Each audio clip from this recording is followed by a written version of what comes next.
Hey, it's Wes. And Chanda. And welcome to DinkLife.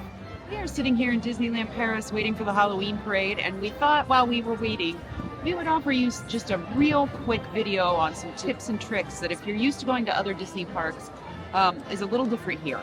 So the first thing that we want to start off with is you do not need cash here at all.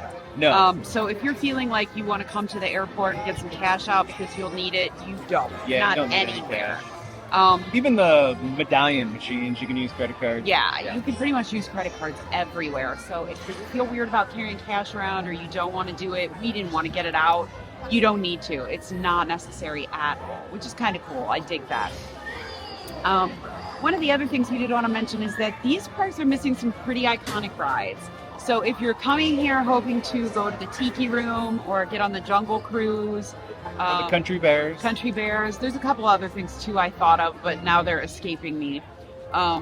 Just be aware before you come. Just take a look and see. It's not that it's bad. It's just different. It's just different. Yeah. And so if you're expecting to come and see the same things that you can see everywhere else, like all of those rides are at Tokyo, are at Disneyland, or at Disney World. I have hair in my lip. They are definitely not here. So just don't expect them here. They've got a few different things here that we don't have there. So, I mean, that kind of makes up for it. But just wanting to let you know that that's definitely something that isn't going on here. One of the other things too here is when you're shopping in the stores, there are no bags. There's no plastic bags. There's no free bags. Yeah. So if you don't bring a bag on with you, you're going to have to pay for one. And but they're good quality. They're like those. It's like the grocery store. Yeah, reusable shopping bags that we use at home. So to me, it was totally worth it to have to buy a bag because unlike at Disney World, where you get the bag and all the color rubs off on your hands and your clothes and stuff like that.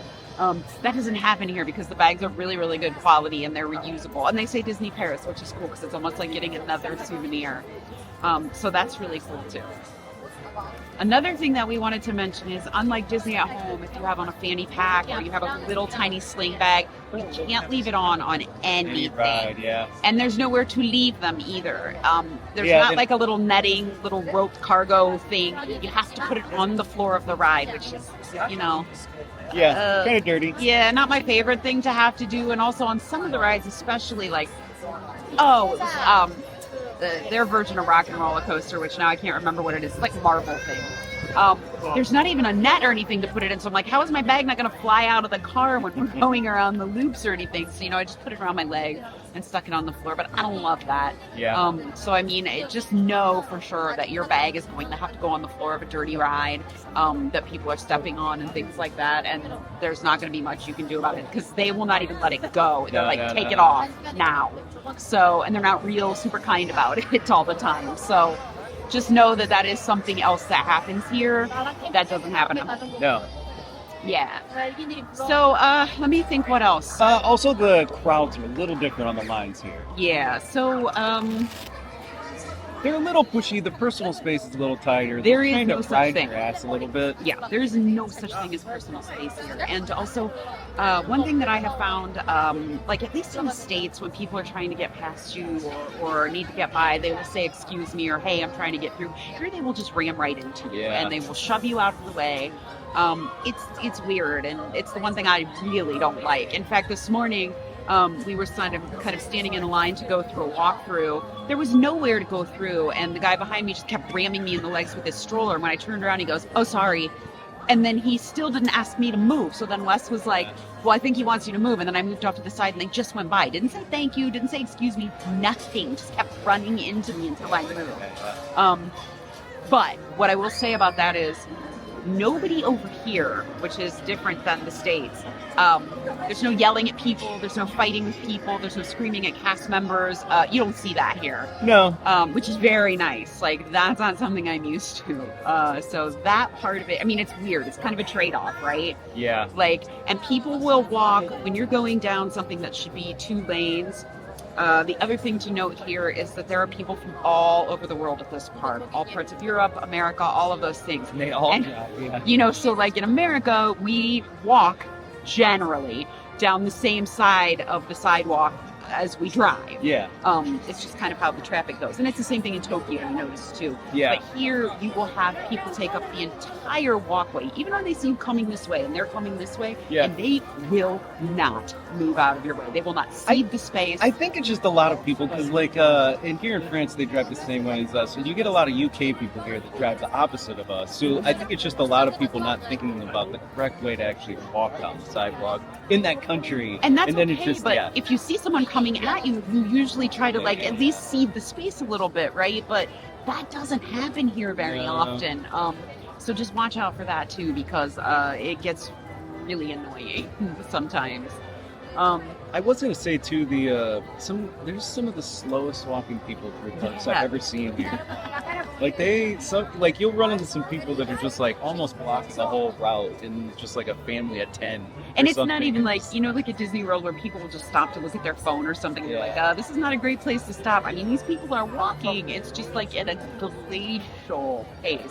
And it's not just like one or two people. It's a lot of people. They just live life a lot slower over here. Yeah, it's just a different pace. They're not in a hurry to get anywhere. They're just enjoying life. So just be ready for that. Yeah. Because that's something else we're not. And it's not that we even walk fast. We just sort of walk at a normal pace, but we find that a lot of people here don't. Yeah. So just beware. And like we're saying, like we actually, I love this park. This Magic Kingdom is fantastic. It's a great park. It's beautifully landscaped. It looks really good. There are a lot of fun things to do here. But there are a lot of differences. And if you're not ready for them, don't let it ruin your day. That's why we're telling you these tips, because we want to try to help you have a really good time while you're here. But other than that, Also, the app's terrible. oh Yeah, God, the app's terrible compared to the apps in the United States. dear God, the app here is utterly horrific. Yeah, it's really hard to find stuff in it. Yeah, I don't even know an easier way to put it. Like, you can go to the homepage, and that's fine. You can look around on there, but then when you go to do something, you've got to log in, which is fine. I don't have a problem with that. But it doesn't leave you logged in. And then you can't, like, navigate around to find the things that you need, like your reservations and stuff like that, because they're in a different place all the time. Yeah. It's very, very strange. They really need to work on that. The app is bad. I was going to say, we also had a lot of bad communication between cast members. It just seems like some of them have no clue what actually is going on. Yeah, so here's a perfect example. When we came in on our very first day, I went to guest services, pardon me, because I wanted to see could we buy the food pass. It's like the dining plan at Disney World, but here it's, it's a dining pass. And, I went to guest services and I asked the lady outside because there was a line. I'm like, oh, hey, can you buy dining passes here? And she was like, yes, absolutely. Yeah. And then we waited and waited and waited, and then we went in, and there was a communication problem. But when it finally came down to it, she was like, no, You can't do it. that here. We don't sell those here. You can't buy them here. And I was like, the lady outside said that we could. So Yeah. that's So I think you have to get it though before you check-in day. That's so the other if you're thing, going to get it, too. you got to get it before your check-in day. yeah. And one other time we had a communication problem. We had a reserved standing area for the nighttime show. And when we checked into the hotel, the lady at the desk said, here's your card to get into the parks. It also has a thing on it that tells them that you have reserved seating, and this is all you need to show them. Well, then we got over there, and she was like, I need to see in the app where you reserved this. Well, then I couldn't, of course, find it in the app. She couldn't even tell me where to go to find it in the app. Yeah. So thank God I had screenshot the confirmation of me actually purchasing it. So I recommend you just do that with everything. Your dinner reservations, anything that you pay extra for, take a screenshot of it, because from one person to the next, they tell you something completely different about what you need. That's the only thing else that's really, really confusing over here. And I did get a little miffed, just because it's like, you're trying to get through and everybody's behind you and waiting, and it's like, what do you want me to do? So just know that ahead of time. Just screenshot everything that you make reservations for so that you have it in case you need it. Yeah. I think that's about it. That I might can't be think it. of anything else No. critical, but those are the main things, the big differences between here and Now, one thing I will say here, just like at home, if you're staying on property, this is every day, and I'm not sure that it is at home, and I think it's maybe only the deluxe resorts. But if you stay on property here, there's extra magic hours. They're in the morning. It's 1 hour early.